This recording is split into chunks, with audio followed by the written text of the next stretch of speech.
He was 8,000 miles from home when he opened the app. Just a routine check on the camera, the same thing he'd done 1,000 times before. But what he saw on that screen made his phone slip from his hands. His daughters. The girls doctors said would never stand. And a woman he'd hired 3 weeks ago. Nathan's knees buckled. Because what was happening in that playroom wasn't supposed to be possible. 3 years ago, Nathan James buried his wife on a Tuesday morning.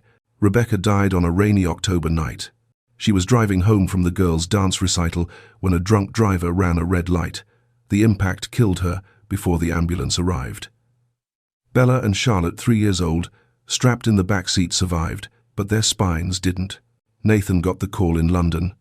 "Mr. James, your wife didn't make it. Your daughters are in surgery."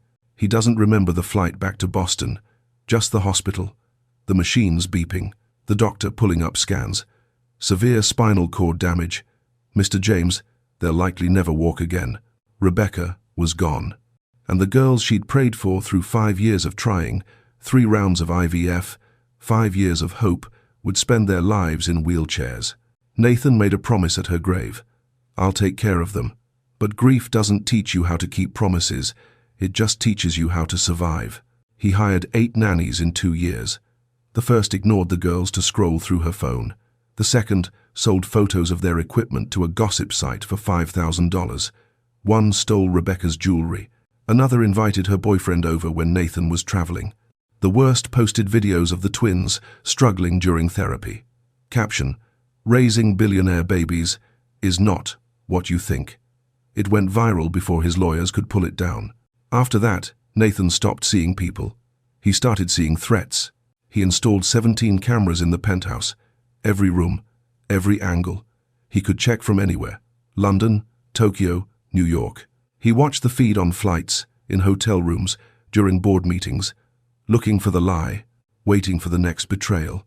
When Hannah David walked in for her interview, he barely looked up. 28, nursing degree. Good references. He slid a folder across his desk. Follow the plan. No improvising. No false hope. The doctors were clear. Hannah met his eyes. "Mr. James, your daughters don't need someone to respect a diagnosis.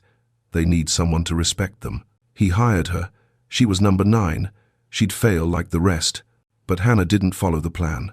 She brought a small speaker into the therapy room and played old gospel music hymns her grandmother used to sing on Sunday mornings. She sat on the floor with Bella and Charlotte, moving their legs in slow, rhythmic patterns. She read them stories about little engines climbing mountains. Nathan watched through the cameras, ready to fire her. Then Bella laughed. Just a small sound. But it was the first time in over a year. Charlotte's leg twitched during the music. Both girls started lifting their heads.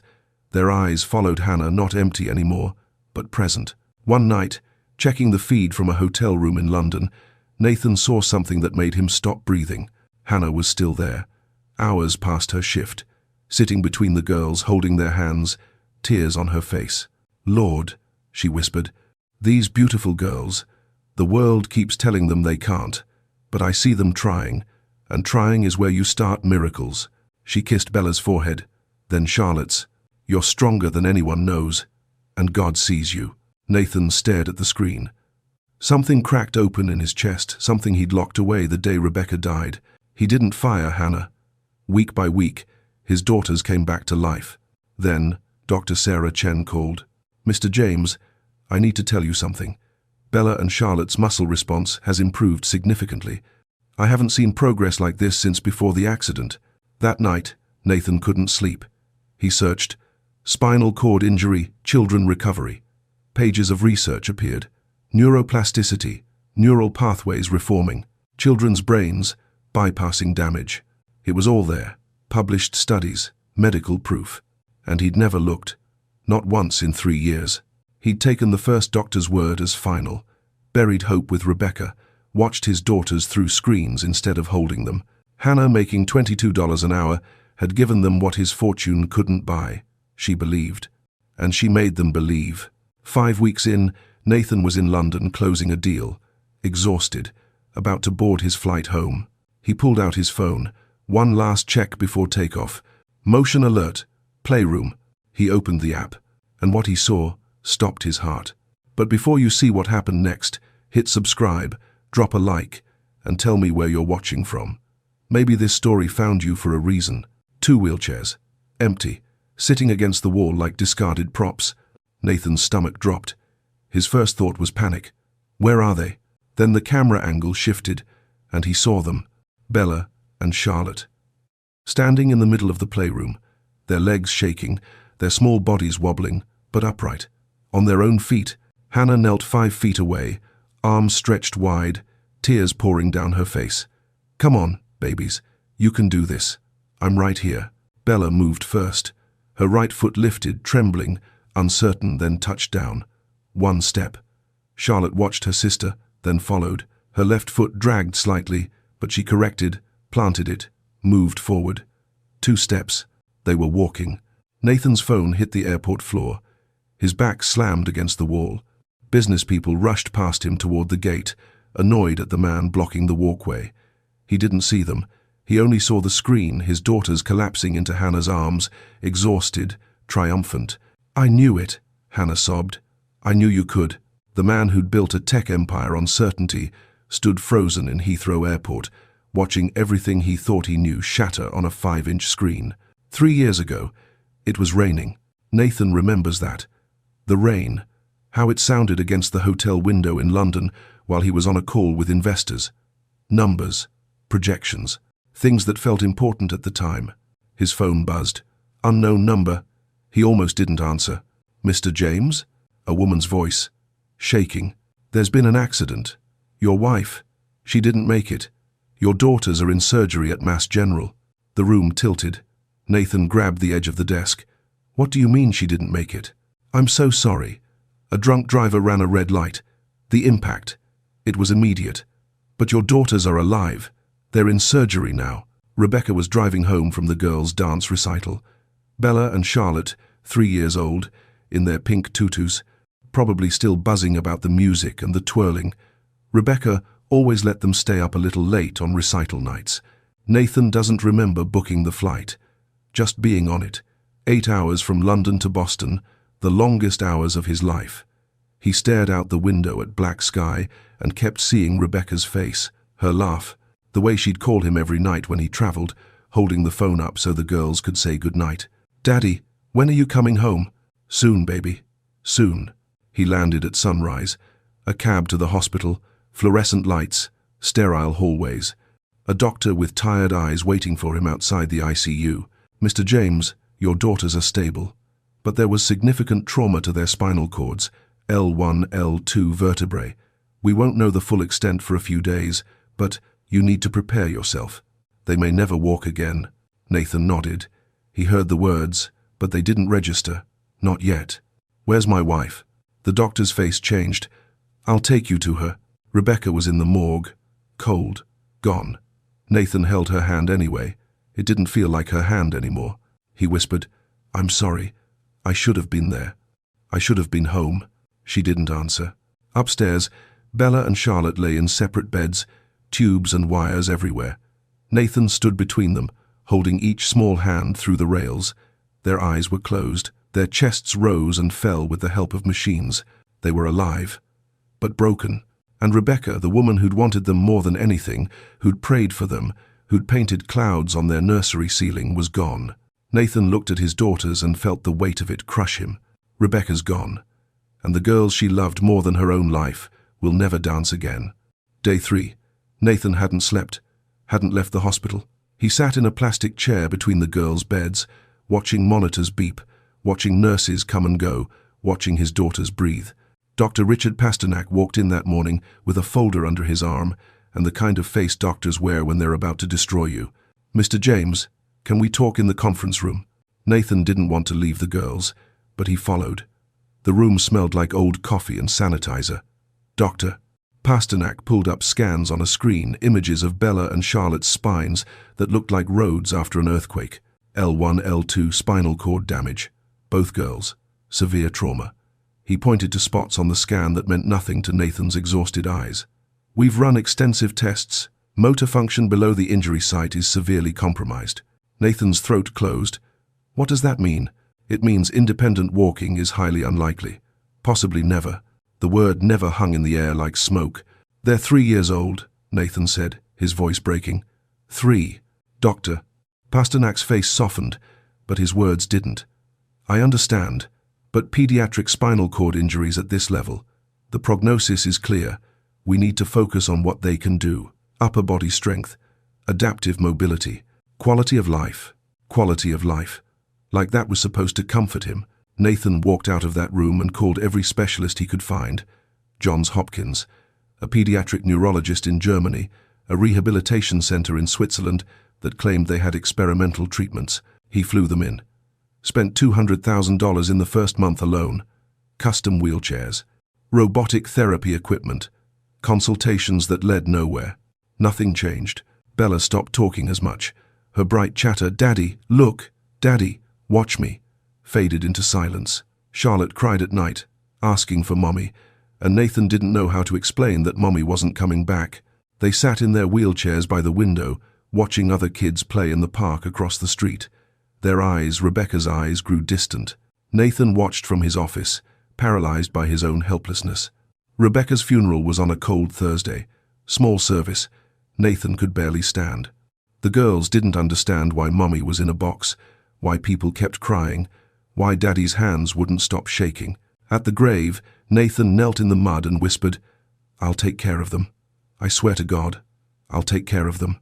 But the words felt empty, hollow, because how do you take care of something you can't fix? He buried Rebecca that day, and somewhere between the hospital and the cemetery, between the scans and the verdict and the wheelchairs that would never leave Nathan, buried his hope right next to her. The girls would never walk. The doctors said so.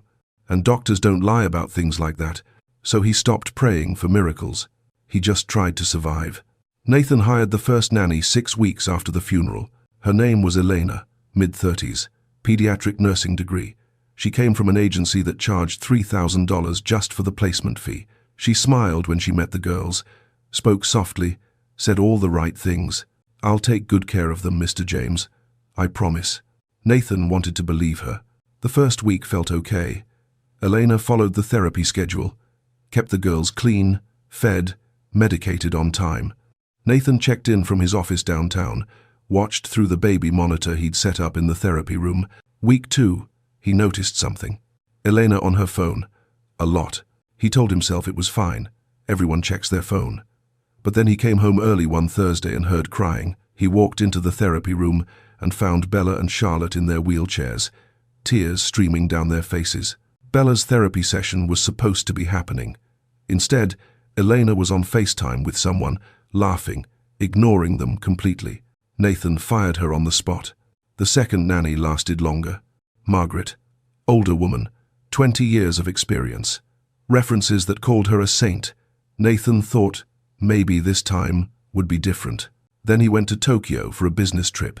He couldn't sleep, so at 3 in the morning he opened the monitor app on his phone. Margaret was asleep on the couch. The girls were calling from their beds, small voices, scared. "Hello? We need help." Margaret didn't move. Nathan saw Charlotte had fallen from her wheelchair earlier. There was a bruise on her arm.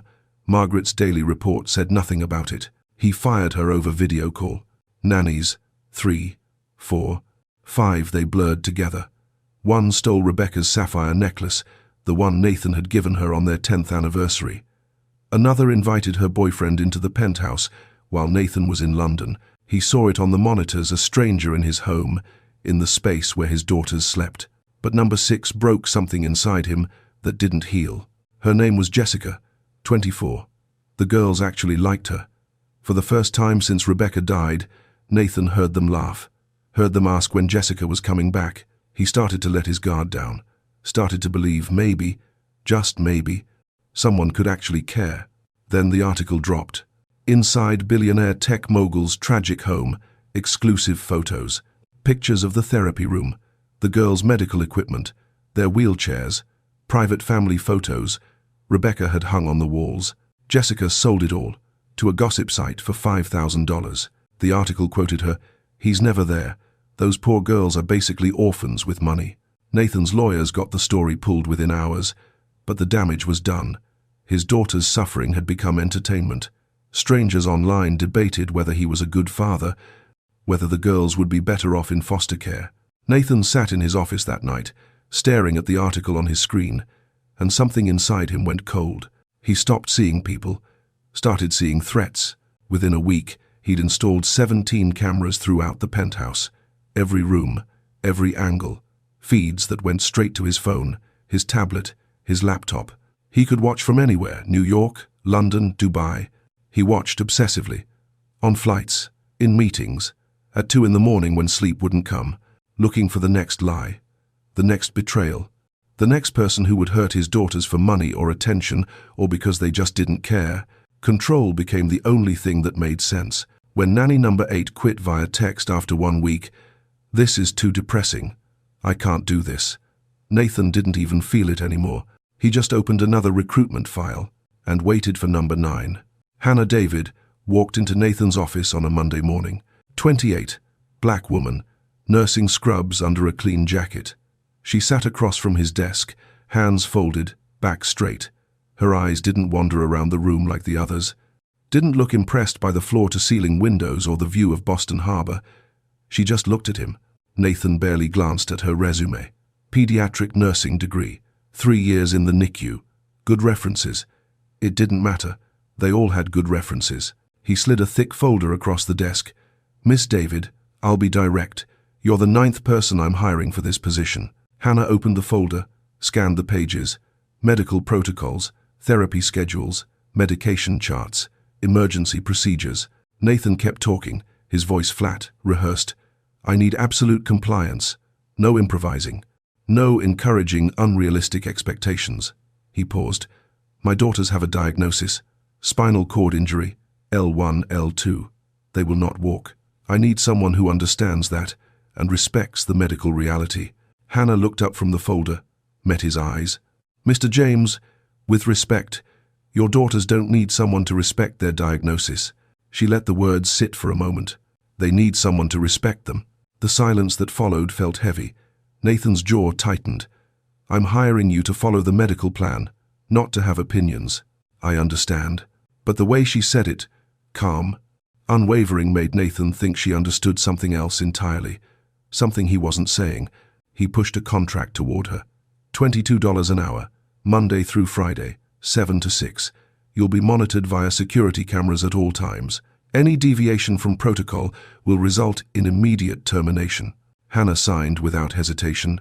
Nathan watched her signature, expecting her to fail within a week. Hannah's first day started at 7 sharp. Nathan watched from his office downtown, tablet propped on his desk during a conference call. Hannah entered the therapy room, greeted the night nurse, reviewed the girls' sleep charts. Then she did something Nathan didn't expect. She sat down on the floor, cross-legged, eye level with Bella and Charlotte in their wheelchairs. She didn't start the therapy routine, didn't check the schedule, just sat there, silent, present. Nathan's finger hovered over the intercom button. What is she doing? But he didn't press it. He watched. Hannah wasn't looking at her phone, wasn't distracted. She was studying the girls, the way Bella's hands rested on the armrests, the way Charlotte's head tilted slightly when a car horn sounded outside, the rhythm of their breathing. 10 minutes passed. Then Hannah spoke. "Good morning, Bella. Good morning, Charlotte. My name is Hannah. I'm going to be spending time with you." Simple, genuine, like she was meeting people, not patients. Bella's eyes shifted toward her, just slightly, but Nathan saw it. Something in his chest stirred, unfamiliar, uncomfortable. He closed the tablet and tried to focus on the meeting, but his mind kept drifting back to that image. Hannah, on the floor, his daughters, looking at her. Like maybe, for the first time in a long time, someone was actually seeing them.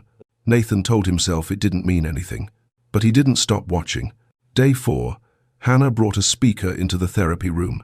Small thing, portable. She pulled it from her bag, set it on the shelf, and pressed play. Gospel music filled the room. Old hymns, the kind Hannah's grandmother used to sing on Sunday mornings. Nathan was in a meeting when the notification came through. He opened the app on his phone under the conference table. This wasn't in the protocol. The girls had scheduled music therapy on Thursdays with a licensed therapist. Random music wasn't part of the plan. His thumb hovered over the intercom. One press, and he could stop this. Then Bella turned her head. Just a few degrees. toward the sound. Nathan's breath caught. His daughter, who spent most days staring at the same spot on the wall, turned her head toward the music. Hannah noticed too. She didn't make a fuss, just smiled softly and adjusted the volume. Charlotte's leg twitched against the footrest. Nathan leaned closer to his phone screen, the meeting voices fading around him. Week 2. Nathan pulled up footage from an afternoon he'd missed. Hannah was on the floor with Charlotte. She had Charlotte's small legs in her hands, moving them gently. Left, right, rhythmic, patient, like muscle memory, like walking. Nathan's jaw clenched. No therapist prescribed this. She was breaking every rule. He reached for his phone to call her. End this. Then he heard it. Charlotte laughed. Not big, just a small sound, barely more than breath. But it was there. Nathan set the phone down, stared at the screen. When was the last time he'd heard that sound? That evening, Hannah read to the girls. Nathan watched from his office. She sat on the floor, book open in her lap. I think I can. I think I can. I think I can. She read, changing her voice for different characters. Bella smiled. Actually smiled. Nathan's throat tightened. He hadn't seen his daughter smile in over a year. Late one night, checking the cameras from a hotel in London, Nathan saw something that made him freeze. 11:30. Hannah should have left hours ago. But there she was, sitting between the girls' wheelchairs, holding both their hands, tears on her face. Nathan turned up the volume. Lord, Hannah whispered, these beautiful girls. The world keeps saying they can't, but I've seen them trying. And trying is where you start miracles. She kissed Bella's forehead, then Charlotte's. You're stronger than anyone knows, and God sees you. He sees every bit of you.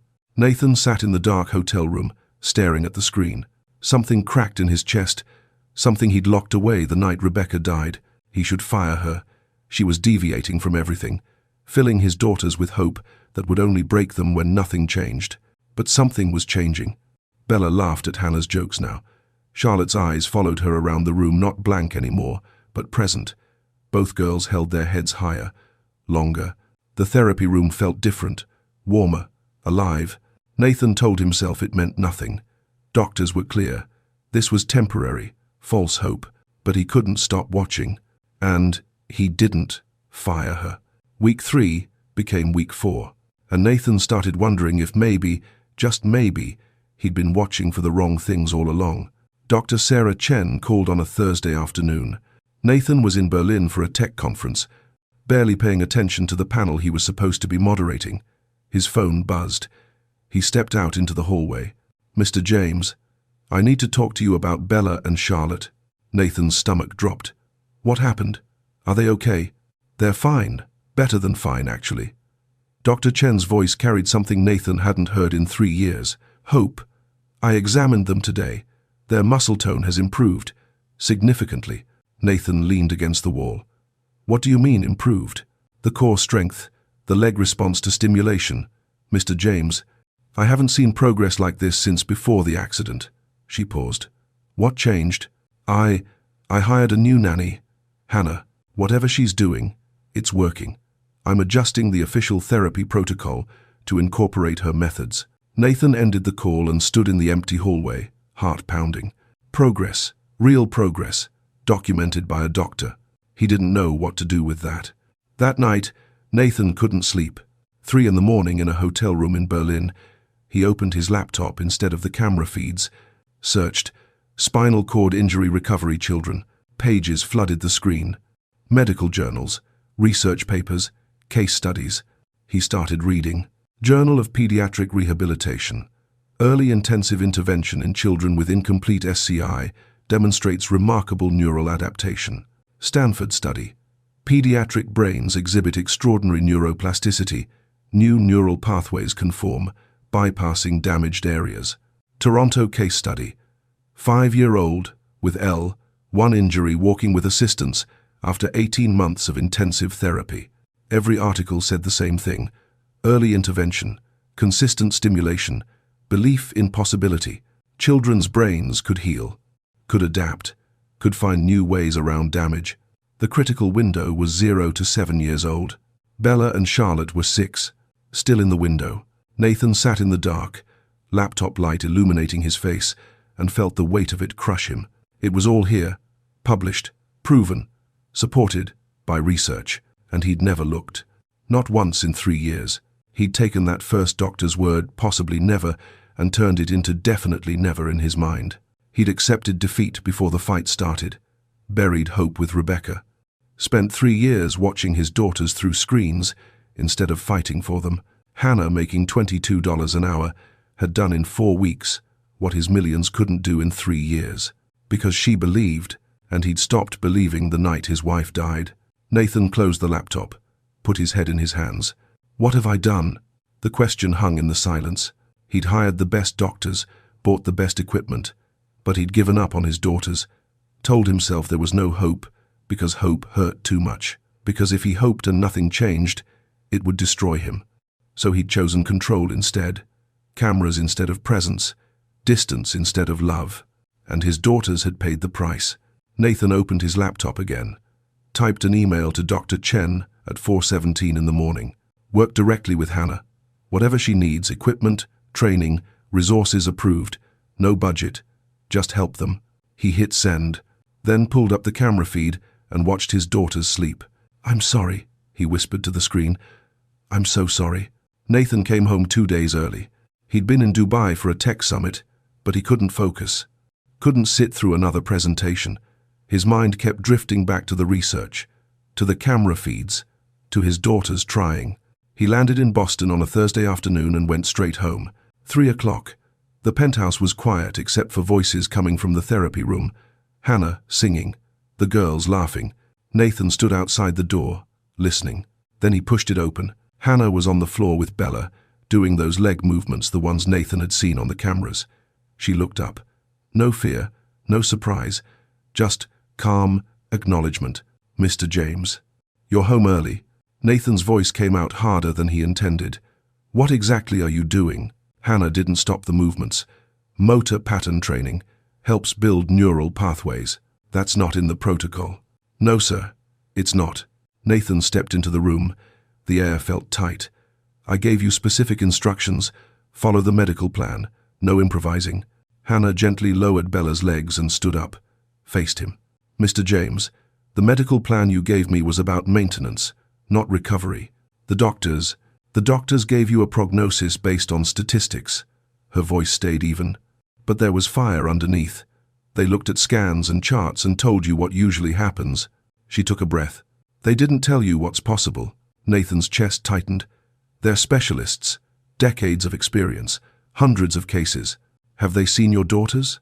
The question landed like a punch. "Excuse me?" Hannah's eyes didn't waver. "Your girls aren't statistics, Mr. James. They're not case studies. They're Bella and Charlotte. They're 6 years old. They love music and stories, and they respond when someone believes in them." Her voice cracked slightly. "They deserve someone who sees them, not their diagnosis." Nathan felt his defenses crumbling. "You're filling their heads with false hope. When this doesn't work, and it won't, they'll be devastated." Hannah looked at him for a long moment. "Mr. James, they're 6. They don't know what false hope is. They only know what they feel." Pause. "And right now, they feel someone believing in them." Softer, maybe for the first time. The words cut through everything Nathan had built to protect himself, because she was right. He'd been watching his daughters through cameras for 3 years. But he hadn't been present, hadn't been their father, just their warden. Hannah turned back to Bella, resumed the exercises, dismissing him. Nathan stood there, frozen. He wanted to fire her, wanted to defend himself, but his feet wouldn't move. Deep down, a voice whispered, "What if she's right?" He walked out without another word. But he didn't fire her. That night, Nathan sat in his office, pulled up the research again, watched footage of Hannah with the girls, over and over. Her patience, their progress, the way they looked at her like she was safe, like she saw them. "What if she's right?" he whispered to the empty room. The question hung there, and for the first time in 3 years, Nathan didn't have an answer that made him feel in control. Week 5. Nathan was in London closing a deal with European investors. He'd been gone 4 days, checking the cameras constantly during meetings, at dinner, at 2 in the morning when sleep wouldn't come, watching Hannah's consistency, the leg patterns, the music, the way she whispered encouragement like prayers. The girls were responding more every day. Small things, a smile, a twitch, a moment of focus. But Nathan was afraid to believe it meant anything. Thursday afternoon, Heathrow Airport, Gate 23. Nathan's flight back to Boston was boarding in 10 minutes. He pulled out his phone. One last check before takeoff. Motion alert. Playroom. He opened the app, expecting routine movement. Hannah, doing afternoon exercises. The image loaded slowly. Then, Nathan's world stopped. 2 wheelchairs. Against the wall. Empty. His breath caught. Where are they? The camera angle shifted, following motion, and then he saw them, Bella and Charlotte, standing in the center of the playroom, their legs shaking, their small bodies wobbling, but upright, on their own feet.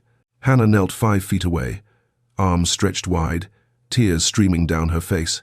Come to me, babies. You can do this. I'm right here. Bella moved first. Her right foot lifted, trembling, uncertain, hovered in the air, then touched down, 6 inches forward. 1 step. Charlotte watched her sister. Then her left foot lifted, dragged slightly. She corrected, planted it, shifted her weight, moved the right. 2 steps. They were walking. His daughters were walking. Nathan's phone slipped from his fingers, clattered onto the airport floor. People turned, stared. He didn't see them. His knees buckled. He grabbed the back of a chair to stay upright. Through the phone speaker on the ground, he heard Hannah's voice crack with joy. Yes, oh yes, look at you, you're doing it. The girls reached her, both collapsed into her arms, exhausted but triumphant. Hannah gathered them close, sobbing. I knew it, I knew you could, I never stopped knowing.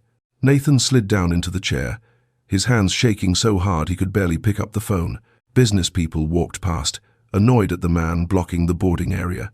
An airline agent approached. Sir, final boarding call. Nathan couldn't speak, couldn't breathe. His chest cracked open.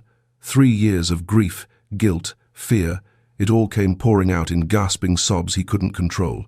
My daughters, he finally managed. They're walking.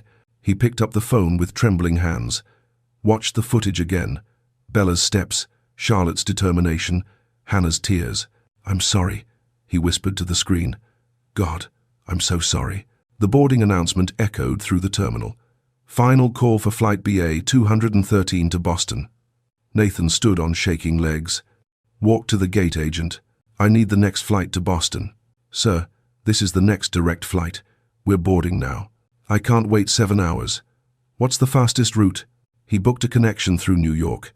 Got him home in 9 hours instead of 7, but it got him moving. He had to get home, had to see them, had to hold them. Before this, miracle disappeared like a dream. 9 hours. Nathan didn't sleep, didn't eat, just watched the footage on loop. Bella's first step, Charlotte following. Hannah's tears, his daughters walking. The plane touched down in Boston at 5:30 in the morning.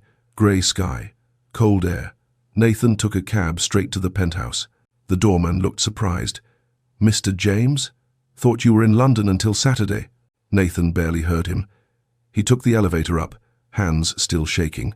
He could hear voices from the therapy room. Hannah's gentle coaching, the girls laughing. Nathan stopped in the doorway. Hannah sat on the floor, the twins in her lap, all 3 reading a picture book together. Bella leaned against Hannah's shoulder. Charlotte had fallen asleep, her small hand holding Hannah's finger. The wheelchairs sat in the corner, unused. Hannah looked up. Their eyes met. Mr. James, you're home early. Nathan's voice broke. I saw them, on the camera. I saw them walk. Hannah smiled softly. They've been practicing all week.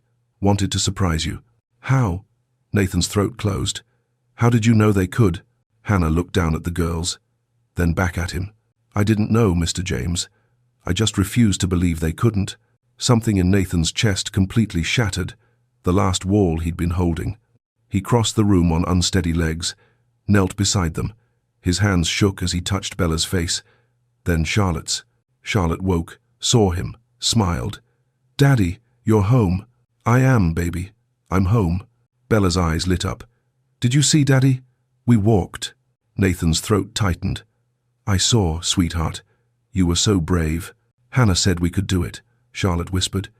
She said trying is how miracles start. Nathan pulled all three into his arms. His daughters. And this woman who'd saved them when he'd given up. "I'm sorry," he whispered. "I'm so sorry." To Hannah, for the cameras, for not trusting, for not being here. His voice failed. Hannah's hand covered his. They needed their father, Mr. James, not a surveillance system. He nodded, unable to speak. Held his daughters tighter. For 3 years, he'd poured millions into maintaining their limitations. Hannah, making $22 an hour, had given them something worth more than his entire fortune. She believed when everyone else had stopped. "Thank you," Nathan whispered. "You gave them their lives back." Hannah shook her head gently. "No, Mr. James. They gave themselves their lives back. I just reminded them they were stronger than anyone said they were." Nathan looked at his daughters. Really looked. Not at broken children to manage, but at warriors who'd fought their way back. Rebecca would have loved Hannah, would have been so proud of these girls. "Stay," Nathan said.